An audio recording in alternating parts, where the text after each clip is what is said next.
bhagavato arahato sama sambuddhassa.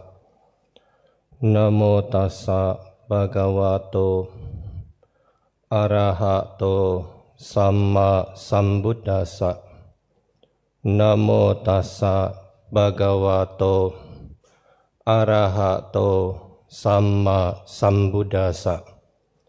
Ayancako dakina dina sanggang mi supatitita. Tigaratang hitayasa tanaso upatapati ti.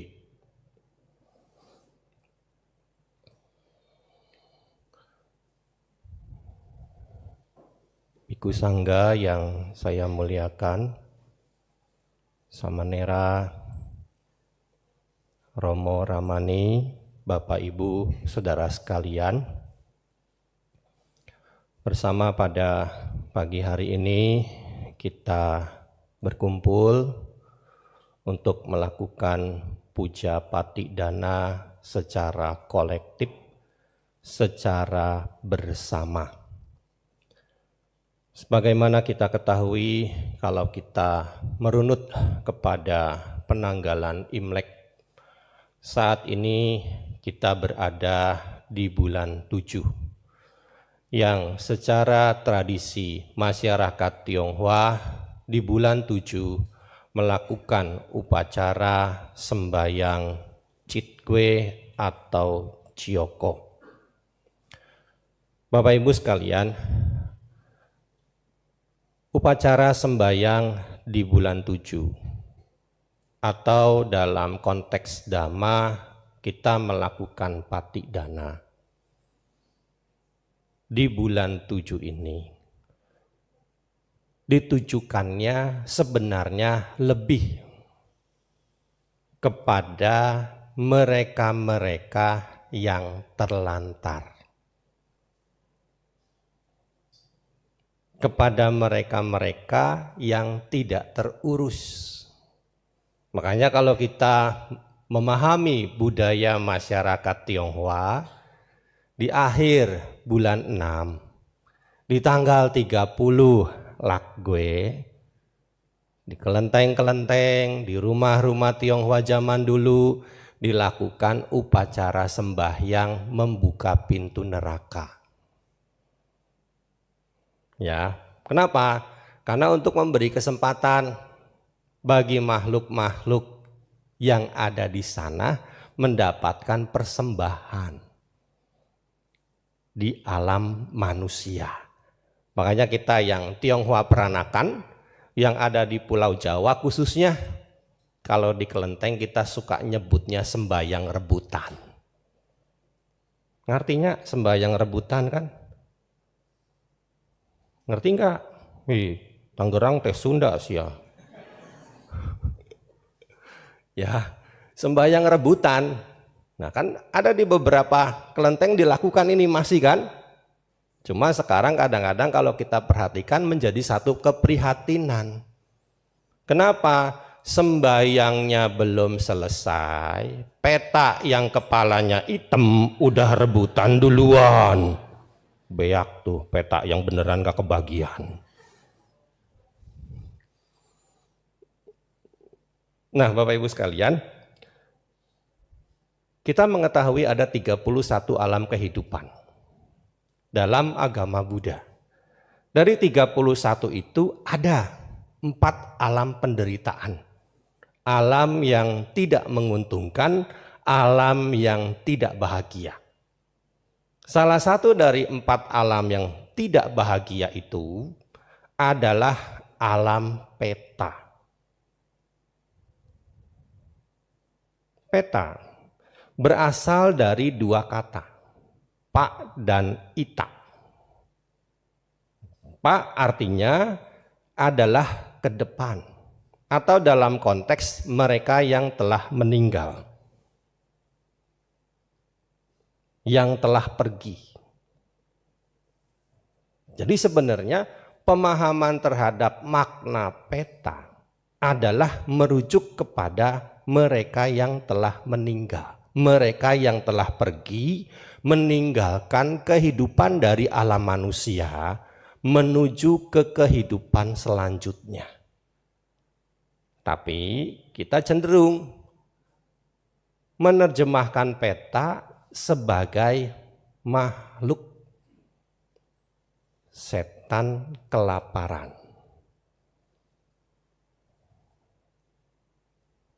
Ya, kita sering menerjemahkan sebagai setan kelaparan, hantu kelaparan.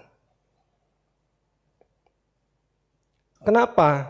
Kok mereka bisa jadi makhluk peta? Mereka bisa menjadi makhluk yang setelah meninggal menjadi setan atau hantu kelaparan. Mereka juga kehidupan sebelumnya sama seperti kita manusia. Karena ketika hidup sebagai manusia, mereka kerap kali melakukan kejahatan dengan dasar keserakahan, maka sebagai akibatnya setelah kehidupan mereka sebagai manusia berakhir, mereka jatuh ke kelahiran sebagai makhluk peta. Ya, kan kita mengetahui sekarang makin banyak orang serakah kan? Iya kan? Dalam bentuk apa? Apapun diambil yang bukan miliknya. Bahasa hukum menyebutnya dengan istilah dikorupsi. Ya, jadi sebenarnya mereka-mereka yang menjadi koruptor itu minimal sudah membuat jalan bagi diri mereka masing-masing untuk kehidupan selanjutnya jatuh ke alam peta. Kan kontras kan? Di dunia hidupnya berlebihan, rakus, serakah. Sebagai akibatnya setelah kematiannya hidupnya serba kekurangan. Kelaparan, kehausan. Dan ingat Bapak Ibu sekalian, tadi di dalam Tirokuda Sutta sudah dibacakan bersama Pali dan terjemahannya. Mereka kembali ke rumah-rumah yang dahulu mereka huni. Menunggu di kusen-kusen pintu, di jendela, di perempatan jalan, di pertigaan jalan. Hati-hati loh. Jadi kalau ada kerabat kita yang jadi koruptor, kita harus hati-hati tuh. Kenapa? Mereka balik lagi. Ya. Kenapa mereka kembali ke rumah-rumah yang dahulu mereka huni? Karena hidup mereka itu sangat-sangat menderita lapar dan haus. Biar apa? Biar dapat makanan, biar dapat minuman. Di sini siapa mungkin di antara Bapak Ibu sekalian yang mungkin ada rasa-rasa di rumahnya itu ada sesuatu yang aneh? Ada nggak? Nggak ada. Ya syukurlah. Berarti beneran umat Buddha udah ngerti itu. Ya, jadi jangan sampai tuh di rumah kita itu terjadi sesuatu yang aneh gitu. Ada ketok-ketok pintu, begitu dibuka nggak ada yang orangnya. Nanti ada geser-geser kursi, begitu dilihat nggak ada orangnya. Nah, sebenarnya mereka itu melakukan itu bukan buat nakut-nakutin kita. Mereka itu melakukan itu sudah ngasih tanda. Mungkin tandanya yang pertama tuh halus. Apa? Lewat mimpi. Kurus kering muncul dalam mimpi, kembang tidur. Besoknya diimpiin lagi, kembang tidur. Besoknya diimpiin lagi, kembang tidur. Akhirnya mulai dikasih tanda yang halus, belum dapat respon. mulai ke yang kasar. Apa? Ngetok pintu, ngetok jendela, paling angin atau burung, biarinlah. Udah dikasih tanda begitu juga masih belum juga. Dikasih pertolongan, dikasih bantuan. Maka jangan salahkan kalau satu saat mereka tahu-tahu muncul di hadapan kita. Ya, makanya di sini secara dhamma kan patidana itu harus kerap kali kita lakukan. Tidak hanya sewaktu-waktu di saat ada sembahyang-sembahyang mengikuti budaya tradisi masyarakat. Kenapa? Karena setiap hari kan kita pasti berbuat kebajikan. Setiap hari kita melakukan perbuatan-perbuatan berjasa. Dan itu bisa kita haturkan buat keluarga leluhur yang telah meninggal. Bapak Ibu sekalian, secara agama Buddha, makhluk peta itu ada 36 jenis. Ada peta kelompok 4, ada peta kelompok 11, ada peta kelompok 21, silahkan mau pilih yang mana. Untunglah ya, jangan masa mau jadi peta. Ya. Bermacam-macam. Kenapa? Karena orang yang berbuat jahat dengan dasar keserakahan, kemelekatan, itu pun kadarnya kan beda-beda. Ya kan? Beda-beda. Ada yang serakah banget, masa korupsinya cuma 100.000 masuknya alam peta yang jauh, yang bawah. Ya kan? Ya pasti yang ya cetekan lah gitu. Yang korupsinya sampai triliunan baru tuh petanya yang daleman. Ya, ini sebagai ilustrasi saja. Ya, jadi kenapa bertingkat-tingkat? Karena orang yang berbuat jahat dengan dasar keserakahan, kadar kejahatan karena keserakahannya pun berbeda-beda. Ada sebuah cerita Bapak Ibu sekalian. Ketika Bante Moggallana didatangi 4 sosok makhluk petak.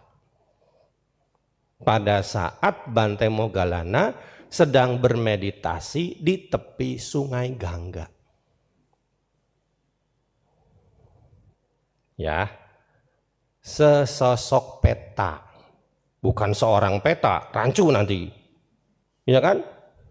Kadang-kadang juga saya suka dengerin gitu, seorang dewa lah, udah dewa kok orang juga, ini dewa apa orang? Ya, jadi diksinya juga harus pas kan?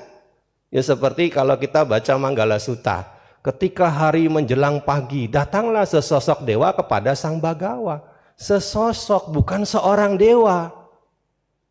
Ya katanya sudah ada di Jewa, tapi dipanggilnya orang juga.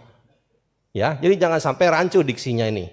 Ya, jadi untuk mereka-mereka yang halus-halus, bahasa Indonesia sudah menyediakan kata sosok. Kan kalau kita belum jelas kan kadang-kadang orang juga kan masih bisa disebut sesosok ya. Sesosok bayangan. Kan belum ketahuan bayangan lelaki apa perempuan, ya kan? Tapi ketika itu sudah jelas dia itu laki-laki, seorang laki-laki. Ketika sudah jelas itu perempuan, seorang perempuan. Tapi ketika masih jadi bayangan, sesosok bayangan.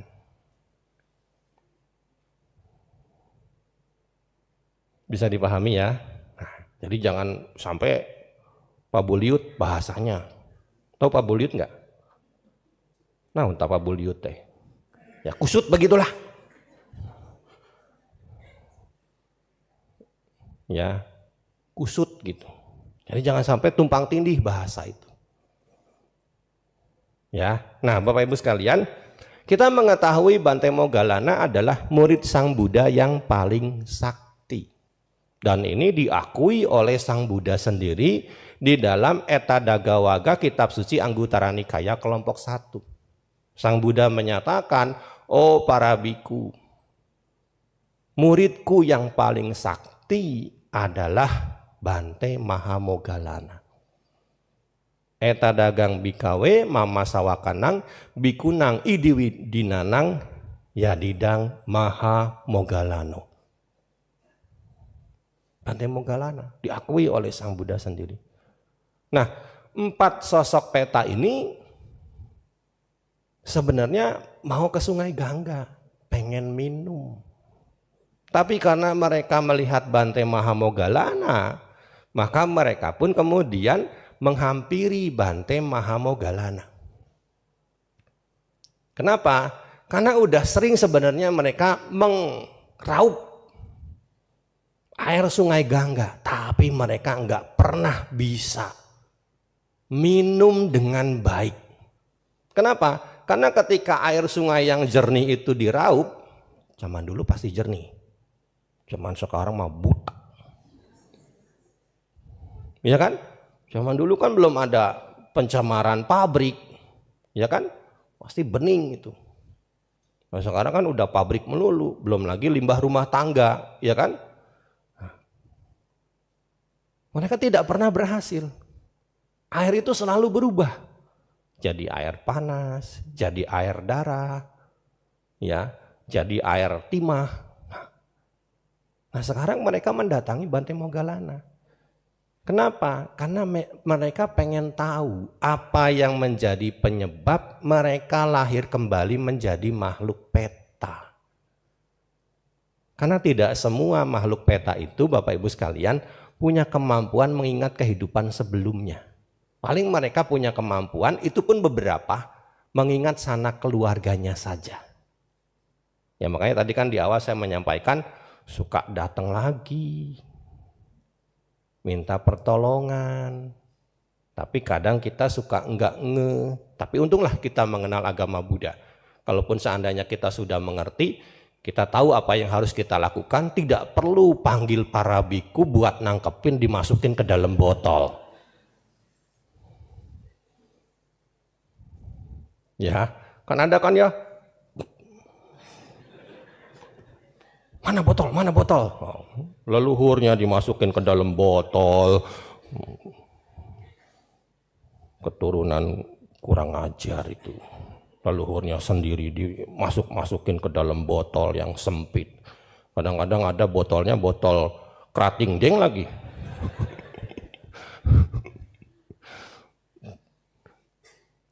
Ya, nah itu. Mereka mendatangi. Ya. Peta yang pertama ini cerita, menanyakan kepada Bante Mogalana. Dia cerita dulu, Bante, saya ini kalau meraup air Sungai Gangga, air yang segar, air yang jernih itu Bante berubah menjadi air yang mendidih. Dan ketika air itu masuk ke mulut saya, ke tenggorokan saya, rasanya tenggorokan saya, bagian dalam tubuh saya itu seperti terbakar. Kenapa? Karena airnya itu terasa sangat panas. Kenapa Bante saya bisa seperti ini? Padahal air itu ketika saya lihat, ketika saya raup, bersih, jernih, menyegarkan. Tapi begitu masuk ke mulut, panas. Bapak Ibu sekalian, Bante Mogalana menerangkan, di kehidupanmu sebelumnya kamu adalah peramal. Kamu meramal suka-suka, sakarepmu sendiri. Ya, kenapa? Karena yang kamu pikirkan perolehan materi. Umumnya kalau kita pergi ke peramal kan kita ditakut-takutin. Iya kan? Pasti yang jelek-jelek dah. Kenapa? Biar kita bisa menyediakan buat nolaknya. Ya kan? Semakin kita dibuat takut, otomatis kita semakin berani bayar gede. Ya kan? Iya. Makanya kemarin di media sosial tuh ada ungkapan. Bapak Ibu main media sosial ya? Main ya? Bohong, kalau zaman sekarang manusia modern gak main media sosial mah bohong. Biku-biku aja punya.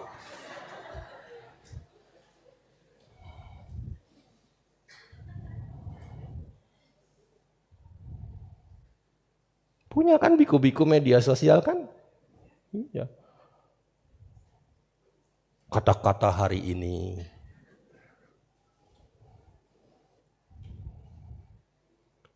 Ya, ada ungkapan. Kenapa dukun itu disebut orang pinter? Karena yang datang kepadanya orang bodoh.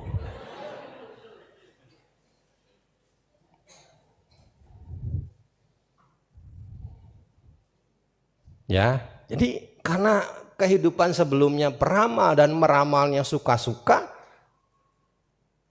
sebagai akibatnya setelah kematian dia menjadi peta seperti ini.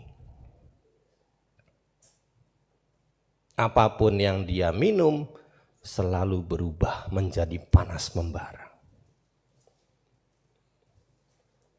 Nah, kemudian peta yang kedua, dia mengeluh kepada Bante Moggallana, cerita. Bante, saya ini badannya kok digerogotin ular. Ya. Digigitin anjing besi. Ya. Kalau ada angin kenceng, kalau ada angin pelan, rasanya kok badan saya ini ditusuk-tusuk. Sakit sekali. Lapar yang sangat kuat mendera. Kenapa Bante saya bisa jadi makhluk peta seperti ini? Bante Moggallana mengetahui bahwa di kehidupan sebelumnya ketika peta ini sebagai manusia, ya, dia suka melakukan penyembelihan terhadap makhluk hidup.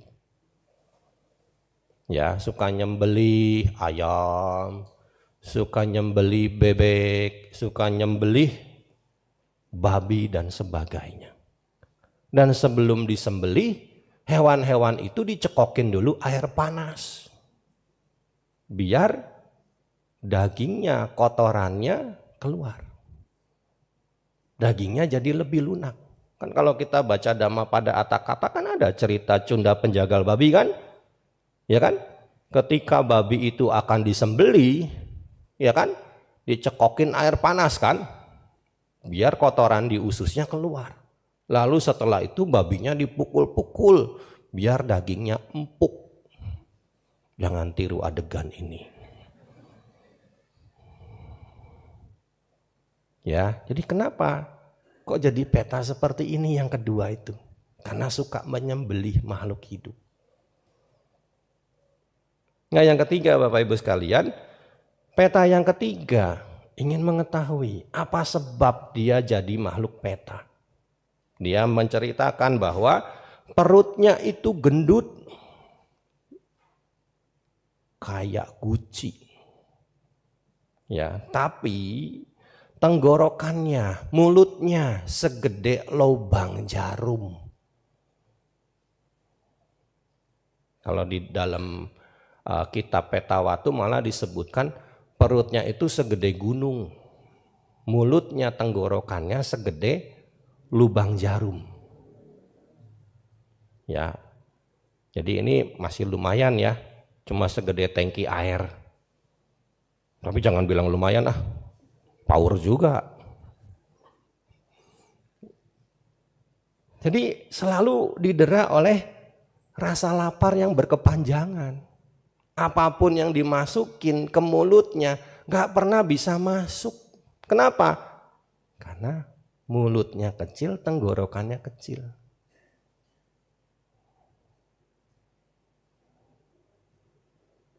Apapun makanan gak pernah bisa sampai ke dalam perut.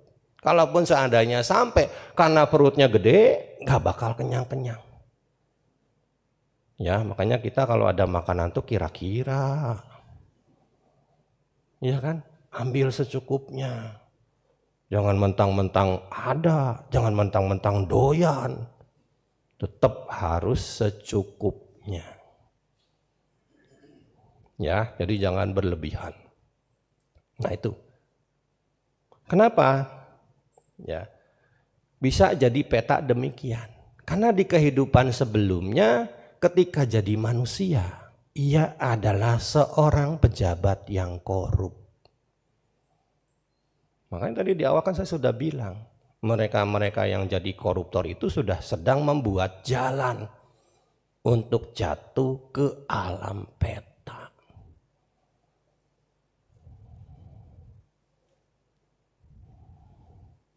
Ya sekarang di dunia menikmati, ya kan? Nah, tapi setelah kematiannya, ingat di alam peta, di alam-alam apaya itu kan tidak ada definisi batasan waktu, ya kan? Kalau di alam manusia kan ada batasan waktunya ya, 100 tahun di zaman Sang Buddha, pernah juga 10.000, 20.000, nanti di zaman Buddha Metea 80.000 tahun. Ya, kenapa? Karena kebajikan manusianya besar, makanya umurnya panjang. Kan kalau kita baca sutta, limit tertinggi umur manusia itu adalah 84.000 tahun. Limit terendahnya 10. Nah kita kan sedang turun nih, menuju ke 10. Kenapa? Karena kalau kita perhatikan moralitas manusia kan makin jelek kan?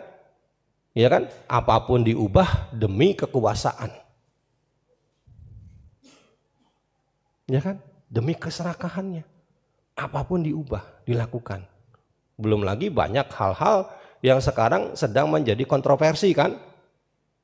Boleh pelajar beli alat kontrasepsi. Itu kan menjadi penanda buruknya moral. Sehingga apa? Menyebabkan efek menurunnya usia manusia. Belum lagi perusakan alam, buat keserakahan manusia. Lah kalau alam dirusak, imbasnya ada nggak ke orang? Ada kan? Ya, kan sudah banyak prediksi ya. Neuromo Indrajonosis ya. Ya kan? Penyakit-penyakit binatang karena alamnya rusak pindah ke manusia. Ya seperti yang lalu kan kita sempat heboh kan? Covid, ya kan? Ada yang bilang dari kelelawar, yang pindah ke manusia dan sebagainya. Belum lagi yang lain-lain. Ini kan lagi heboh lagi di Korea Selatan ya. Tuh bapak ibu yang seneng drakor tuh. Ya kan? Lagi meningkat kan Covid di Korea Selatan 6 kali lipat ya. Iya kan? Updatean bikunya daripada umatnya.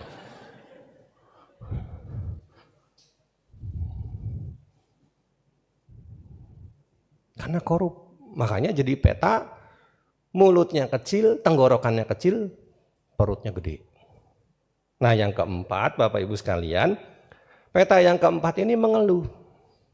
Menceritakan kepada Bante Moggallana sekaligus ingin tahu apa yang jadi penyebab dia jadi makhluk peta. Seperti apa? Dia kepalanya gede. Ya. Di mulutnya banyak lidah. Dan begitu dia berbicara, lidah itu pasti selalu berdarah. Ya. Dia menanyakan apa menjadi penyebab dia menjadi makhluk peta seperti ini. Bante Moggallana memberitahu bahwa kehidupan lampaunya ketika dia jadi manusia, dia adalah orang yang suka bergunjing dan memecah belah, memprovokasi. Maka sebagai akibatnya dia jatuh jadi peta, lidahnya banyak, kalau ngomong berdarah menyakitkan. Nah makanya kita harus hati-hati Bapak Ibu sekalian, kalau kita mendengar sesuatu dari para pembenci, itu harus hati-hati. Kan kebanyakan di antara kita, kalau ngedenger itu setengah, ngertinya seperapat, mikirnya 0, ngomongnya double. Ya kan begitu kan? Ya, ngertinya, dengernya setengah, ngertinya seperapat, mikirnya 0, ngomongnya double. Sampai ada ungkapan itu. Mau dibacain nggak?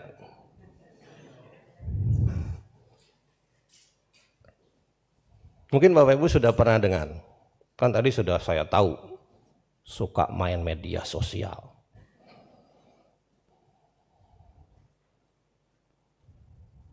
Ya. Apa ungkapannya?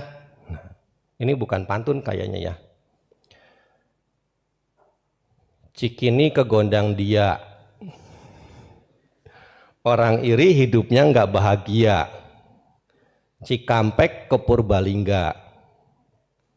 Hidup capek kalau ngepoin tetangga. Ya. Cianjur ke kampung sawah. Banyakin syukur daripada ngegibah. Palembang sampai Magelang, hidup tenang, nggak ngurusin hidup orang. Ya kan? Jadi nggak usah lah pengen tahu banyak-banyak tentang orang lain. Urusin aja hidup kita sendiri. Ya, nggak perlu kita juga menghasut-hasut orang. Kalau kita udah nggak seneng sama seseorang, jangan cari sekutu buat nggak seneng sama orang itu. Hati-hati nanti mau jadi peta lidahnya banyak. Ya, nah setelah mereka mendapat penjelasan demikian dari Bante Moggallana, mereka pun akhirnya menyadari segala kesalahannya. Ya, kan dari orang bijak kita banyak belajar ya. Untuk apa? Memperbaiki diri. Ya, jadi jangan sampai ketika ketemu orang bijak kita tidak menggunakan kesempatan untuk belajar. Ketika kita dikasih tahu, kita tidak mau memperbaiki diri, justru kesempatan. Ya, jadi sebelum terlambat. Belajar dari apa yang kita pelajari, belajar dari apa yang kita lihat, belajar dari apa yang kita dengar, belajar dari apa yang kita rasakan. Jangan sampai hal-hal yang jelek itu terjadi pada diri kita. Nah, itu sebagai contoh cerita tentang mereka yang jatuh ke alam peta. Nah, Bapak Ibu sekalian, ada sumber yang menyebutkan bila mana makhluk peta itu ada di sekitar kita. Apa sih tandanya? Ya, kan kadang-kadang kita suka pengen tahu juga ya, kayak apa sih penampakannya. Nah, di sini disebutkan, peta itu badannya halus, tapi beberapa memang ada yang kasar. Ya, sebenarnya mereka juga sama seperti kita punya fisik, punya badan materi. Cuma dimensinya yang berbeda. Kalau kita kan karena sehari-hari makannya nasi yang padat-padat, maka badan kita menjadi tertampak jelas. Ya, ada yang badannya halus, beberapa ada yang memang kasar. Nah, kemudian apalagi tubuhnya tercium aroma yang tidak sedap. Ya, jadi ini sebenarnya kebalikan dari keberadaan dewa. Kan selama ini konteks pemikiran kita, kalau bau kembang itu ada makhluk rendah. Sebenarnya kalau ada bau kembang, wangi kembang, itu belum tentu makhluk rendah, itu dewa. Kenapa? Korelasinya kan ada kan? Dewa suka berbuat baik. Kalau kemana-mana tercium parfumnya, wangi, ya kan? Makanya jangan ngacir. Kalau Bapak Ibu malam-malam pulang gitu, wih, wangi melati, jangan lari. Dari mana ya? Belum tentu itu makhluk rendah. Selama ini kan pemikiran kita begitu ya. Pokoknya kalau bau kembang melati, wah, kuntilanak.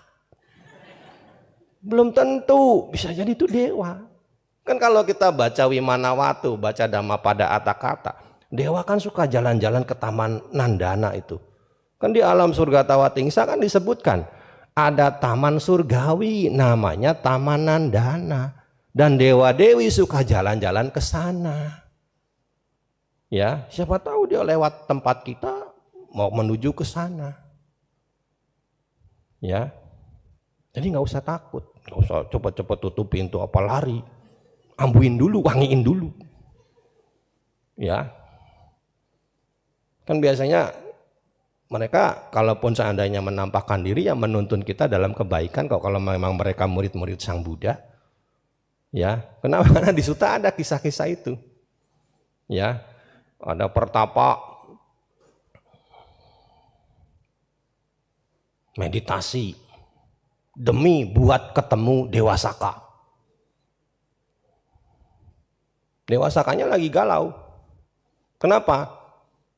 Karena statusnya sebagai Dewa Saka menjelang habis. Dia temuin pertapa ini. Bukannya Dewa Saka dapat nasihat dari pertapanya, malah pertapanya bangga yang ditemuin Dewa Saka. Ya.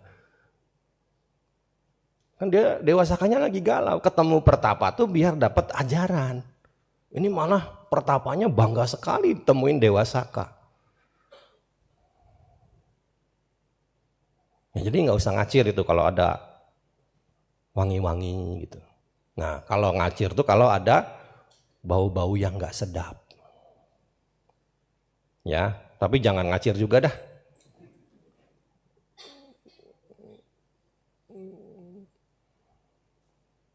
Ngapain kalau nggak ngacir?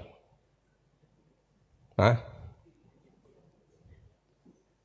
Mengembangkan pikiran cinta kasih, ya kan? Semoga semua makhluk hidup berbahagia, ya kan? Semoga persembahan kebajikan ini tersalurkan kepada dia, ya kan? Kenapa? Kan pastinya mereka yang mendatangi kita, kan tadi sudah disebutkan di Tirokuda Sutta, pasti punya kekerabatan dengan kita di kehidupan saat ini ataupun di kehidupan sebelumnya. Ya kan? Nanti kalau ngacir malah tambah ngikutin dia. Ya kan? Kenapa? Karena menanti persembahan kebajikan. Ya, ini yang kedua. Jadi tercium aroma yang tidak sedap. Kalau seandainya dia menampakkan diri, kelihatannya tuh kusam. Nggak ada cahayanya, pucat pasi, ya seperti gambaran di film-film lah. Ya kan? Kalau di film apa pakai make up itu. Dibikin pucat makanya. Ya. Pakai make up. Jadi pucat pasi nggak bercahaya. Nah, kemudian apalagi? Wajahnya ada yang beringas, seram dan menakutkan. Nah, ya, ada juga yang wajahnya biasa begitu. Ya tapi karena kita nggak biasa ya tetap aja pasti kaget, ya kan? Pasti kaget, pasti takut. Kenapa? Karena nggak biasa. Sekarang nggak usah jauh-jauh lah, begini aja. Keluarga kita yang meninggal, kalau seandainya dia menampakkan diri di hadapan kita, berani nggak meluk seperti ketika dia masih hidup zaman dulu? Enggak kan? Iya kan? Iya. Padahal kan itu jelas-jelas misalkan keluarga kita sendiri. Ya, jadi secara penampilan fisik ada yang wajahnya beringas, kejam, seram dan menakutkan. Tapi ada juga yang biasa-biasa saja. Ini kata buku loh, bukan kata saya. Ya.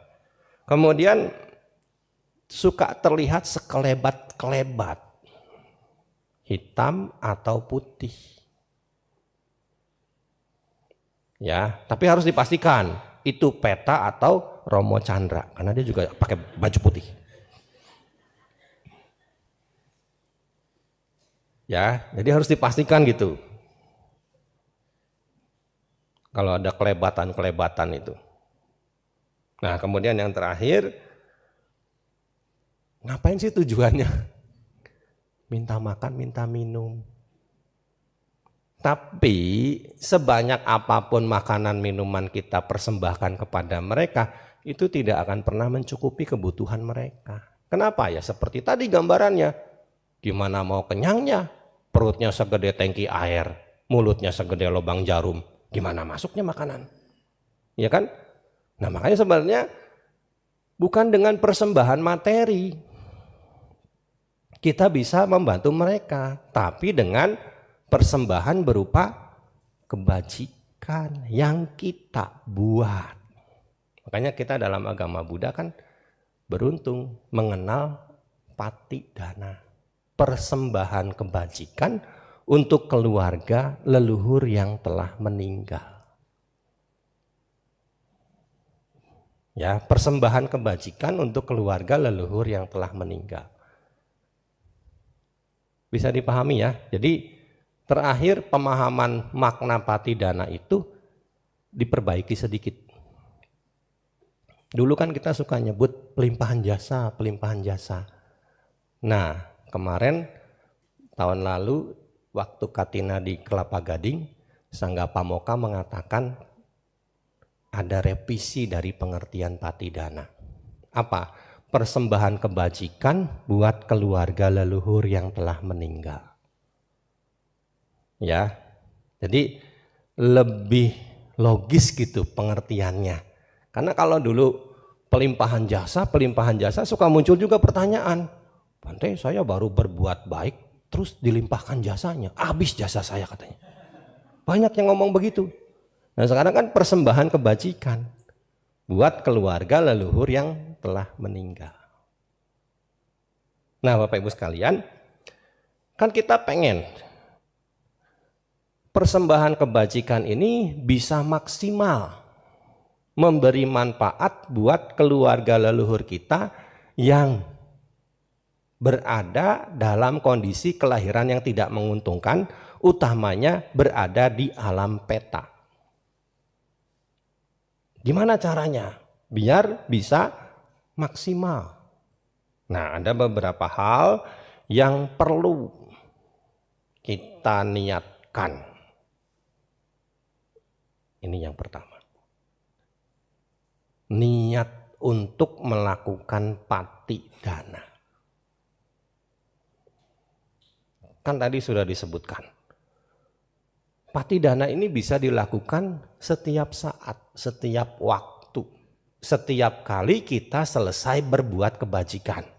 Kalau sekarang kan kita kolektif, ya kan? Secara bersama di wihara. Ya, mungkin di rumah. Udah sembahyang Citwe belum? Udah ya, kemarin ya, Sabtu. Atau mungkin ada yang sudah punya planning Sabtu depan atau Minggu depan. Ya, nah itu juga bisa sembahyang tradisinya berjalan, tapi jangan lupa patidana di rumah juga dilakukan. Dulu waktu saya masih kecil, umumnya ya ketika kita masih kecil demikian. Kalau di rumah-rumah orang zaman dulu kan suka ada meja abu leluhur ya. Dulu kalau saya waktu SD itu pulang sekolah, sono sembayang di meja abu engkong, emak minta pengan. Biar pinter sekolahnya, biar jadi dokter. Iya, ya kan kita nurut aja. Orang zaman dulu kan gitu kan. Sang hio 2 batang, cung cekong, emak minta pengan, sekolahnya biar pinter, ya kan? Dapat ranking, biar gede bisa jadi dokter. Sekarang malah jadi biku.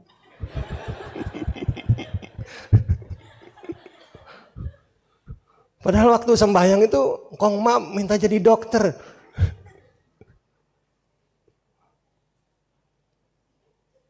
Itu kan yang kita lakukan kan? Nah, ketika saya sudah mengenal agama Buddha, begitu pulang sekolah, sono sembahyang di meja abu engkong sama emak, saya makan dulu ke dapur. Habis makan, saya nyendok nasi 1 centong. Kasih kuah ikan cuek. Saya cari kucing, kasih makan kucing. Setelah itu saya baru sembahyang, baca patidana. Iya, kan disebutkan di dalam sutta kan, memberi makan binatang saja menghasilkan buah kebajikan. Ya, kan itu yang paling sederhana. Kan di rumah biasa kita kan ada binatang kucing lah, guguk lah. Jadi sebelum ya kita sembahyang keluarga, sembahyang tradisi berjalan, tapi jangan lupa persembahan kebajikan juga berjalan. Kalau syukur-syukur Bapak Ibu punya cetia di rumah, ya sembahyang tradisi berjalan, masukin aja 1.000 2.000 di kotak dana yang ada di cetia di rumah. Punya cetia kan di rumah ya? Cetia. Kita nyebutnya altar kan. Cetia tuh objek puja bagi umat Buddha. Kan saya udah berapa kali menyampaikan loh. Sebenarnya istilah yang tepat tuh cetia. Karena kadang-kadang kalau kita baca di Kamus Besar Bahasa Indonesia, altar itu cenderung pengertiannya kurang bagus. Kenapa? Karena kalau kita di Kamus Besar Bahasa Indonesia diterjemahkan altar itu adalah meja tempat persembahan upacara kurban. Kalau cetia objek puja umat Buddha, bisa berupa Buddha Rupang, bisa berupa Roda Dhamma, bisa berupa Buddha Pada. Buddha Pada itu telapak kaki Buddha, bukan sirip pada ya. Kenapa? Biar bisa membedakan antara telapak kaki Dewa Wisnu dengan telapak kaki Sang Buddha. Makanya lebih spesifiknya ke Buddha Pada. Tapi ya udah lama udah dikenal. Nanti kalau dirubah juga harus tumpengan bubur merah putih hitam kuning.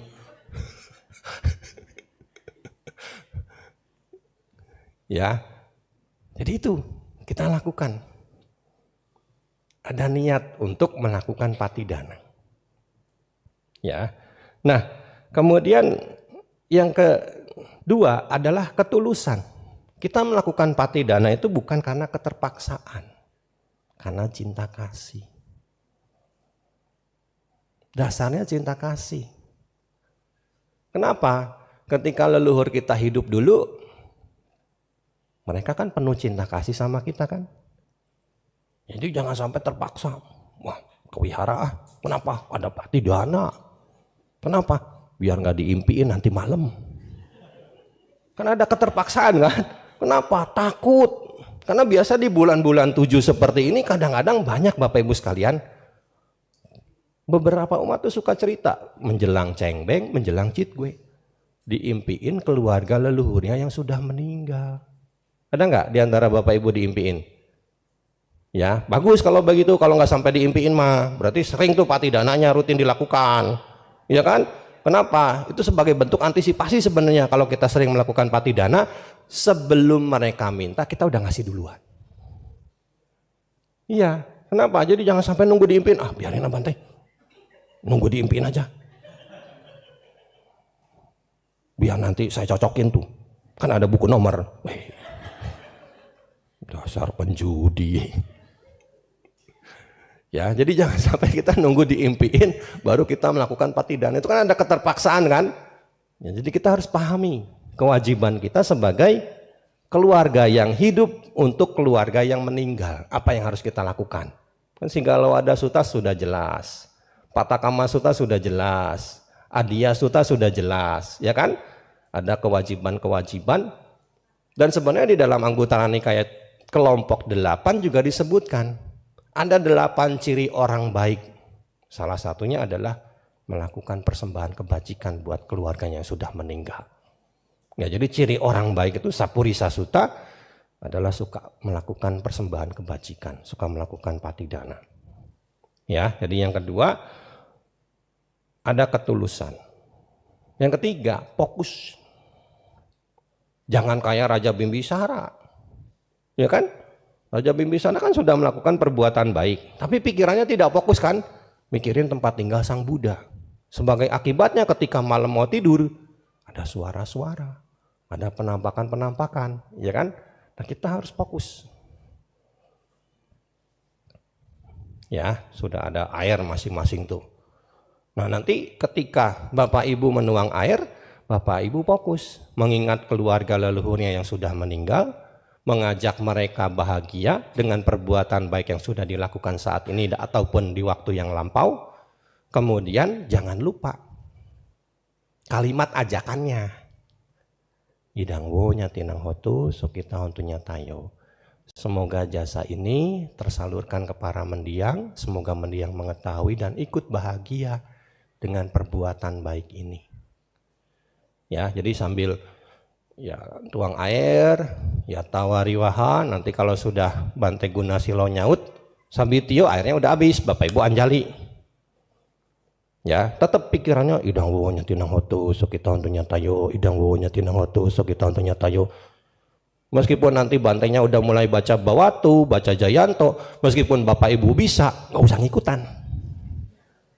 Bapak Ibu tetap idang wowonya tinang hotu sok kita untuknya tayo, idang wowonya tinang hotu sok kita untuknya tayo. Jangan begitu bantainya baca Jayanto, Bapak Ibu ikut baca Jayanto. Nggak fokus itu. Katanya minta di blessing, malah balik ke blessing. Beradu tuh nanti di atas tuh. Ya. Ya, jadi tetap fokusnya di idang wonya tinang hotu sukita hontunya tayo. Sampai nanti baca Bawatunya selesai, baru idang wonya selesai, sadu-sadu.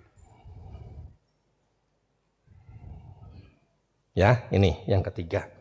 Nah, yang keempat, ada timbunan jasa, timbunan kebajikan yang dibuat. Berupa apa? Misalkan dana. Sudah ada dana yang diaturkan kan?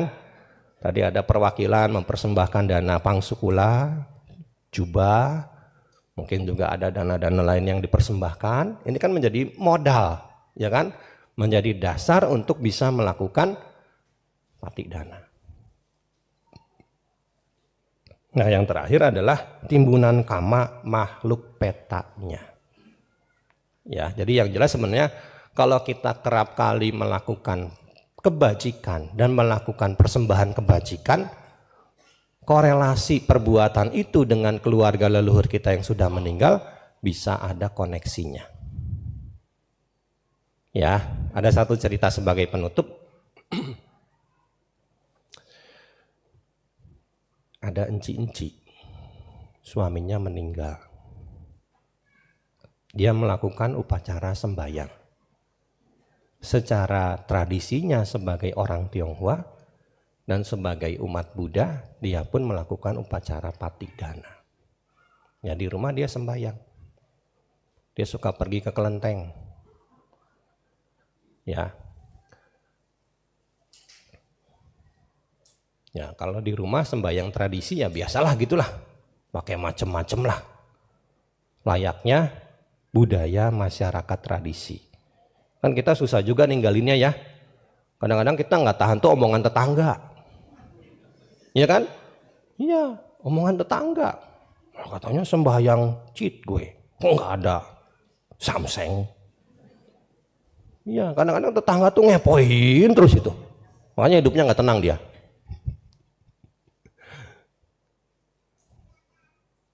Secara tradisi dia begitu. Nah, secara agama Buddha dia pahami, dia melakukan patik dana. Caranya gimana? Dia beli kain. Ya, beli kain, bahan baju. Dia bawa kain itu ke kelenteng.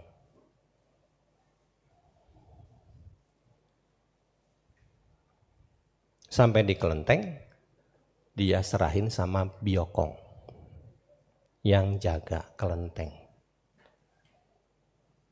Dan dia ukur kainnya itu sesuai dengan bodi suaminya yang meninggal. Dia serahin.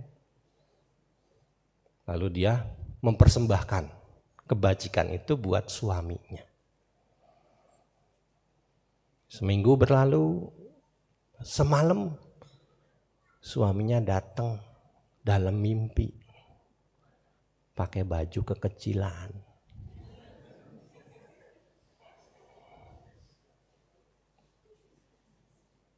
Begitu dia terjaga, bangun. Kenapa bajunya kekecilan? Oh, dia ingat ketika dia nyerahin kain buat biokong, bahan baju itu dia ngukur bodi suaminya. Sedangkan bodi biokong lebih gede daripada bodi suaminya.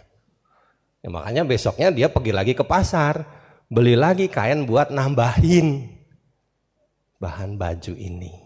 Ya, dia serahin lagi kepada biokongnya. Kemudian ketika dia tidur ngimpi lagi, sudah pas. Ya, ini true story loh, bukan dongengan saya ini. Ya, ini cerita nyata. tapi belum diangkat jadi film. Nggak perlulah, ya. Nah, Bapak Ibu sekalian, inilah ya pentingnya kita melakukan patik dana, persembahan kebajikan pada sanak keluarga leluhur yang telah meninggal. Sebenarnya kalau secara kolektif begini ada bedanya. Apa? Kalau kita cuma di rumah nggak ada yang cerita kan, sehingga apa? Maknanya jadi kurang, pemahaman damanya jadi kurang. Tapi ketika kita kolektif di wihara, ada yang cerita dari berbagai sudut pandang. Sehingga apa? Memperkaya wawasan kita. Sehingga apa? Ketika kita melakukan persembahan kebajikan bisa lebih terarah, bisa lebih tertuju kepada keluarga leluhur kita yang telah meninggal. Di dalam Tirokuda Sutta disebutkan Ayan cako dakinadina sanggangmi supatitita digaratang hitayasa tanaso upakapati. Ketika persembahan itu dipersembahkan kepada sangga, kepada wihara, untuk kepentingan umum, persembahan itu memiliki dua manfaat buat keluarga yang meninggal. Mereka segera menerimanya, mereka akan menerimanya untuk waktu yang lama. Ya, jadi ini dua manfaatnya. Segera menerimanya dan mereka akan menerimanya untuk waktu yang lama. Idang wonya tinang hotu, sukita untuknya tayo, sabe sata bon sukita tas, semoga semua makhluk hidup berbahagia. Sekian, terima kasih.